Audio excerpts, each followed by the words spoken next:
Max Collins at Pancho Magno, pag-uusap tungkol sa diborsyo.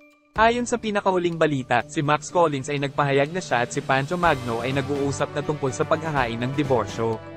Bilang isang mamamayan ng Amerika, maaari siyang mag-file ng diborsyo. Inamin ni Max ang kanilang paghihiwalay noong nakaraang taon at plano nilang isakatuparan ito sa lalong madaling panahon.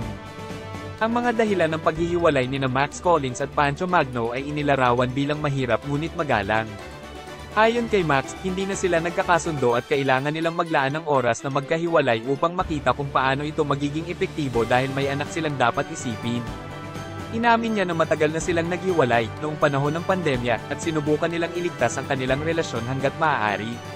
Sa kabila ng kanilang paghihiwalay, mayroon silang magandang relasyon sa co-parenting para sa kanilang anak.